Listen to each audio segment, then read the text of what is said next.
Le 19 mars 2021, les États-Unis ont appelé la Somalie à organiser des élections dans l'immédiat et à mettre fin à une impasse qui, selon Washington, menace le pays déchiré par les conflits de la Corne de l'Afrique. Cet appel intervient alors que la Somalie n'arrivait pas à se décider pour tenir son élection présidentielle. D'après les États-Unis, l'impasse a ralenti la lutte contre Al-Shabaab qui continue de mener des attaques dans le pays. D'après des sources officielles, une coalition de candidats de l'opposition considère désormais le président comme illégitime et souhaite qu'il démissionne.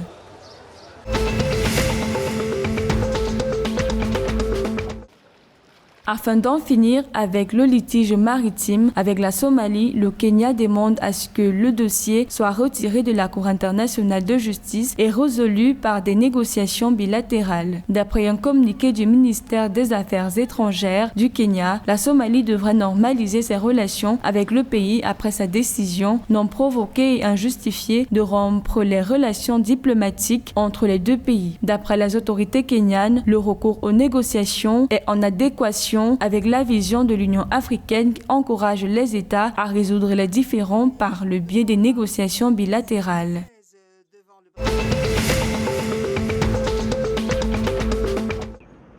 Le 19 mars 2021, le Premier ministre éthiopien a publié un avis final aux dirigeants fugitifs de la région assiégée du Tigré, indiquant qu'ils devraient se rendre pacifiquement pour éviter des sanctions sévères et éviter la misère de leur peuple. Par ailleurs, Abiy Ahmed a exhorté les Tigréens ayant fui leur communauté au cours des 4 derniers mois de combat à rentrer chez eux et à reprendre une vie normale. D'après des observateurs, le nouvel avertissement intervient alors que la présence des forces éthiopiennes est observée sur le chemin employé par les Tigréens pour fuir la région.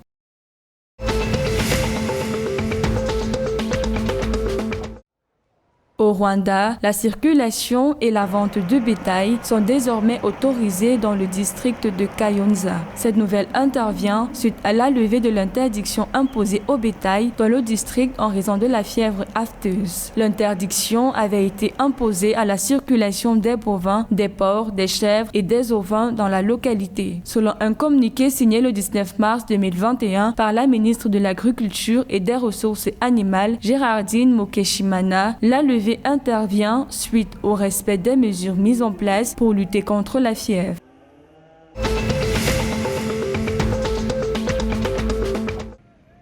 Le Bureau national des statistiques du Soudan du Sud a reçu le 18 mars 2021 plus d'une centaine de comprimés de l'Organisation internationale pour les migrations. D'après l'Organisation internationale pour les migrations, les tablettes seront utilisées pour la collecte et la transmission des données de terrain à une base de données centrale pour un traitement ultérieur réduisant la saisie manuelle intensive des données pendant l'enquête. Notons que ce don de l'Organisation internationale pour les migrations est fait dans le cadre d'une coopération avec le Bureau national des statistiques du Soudan du Sud.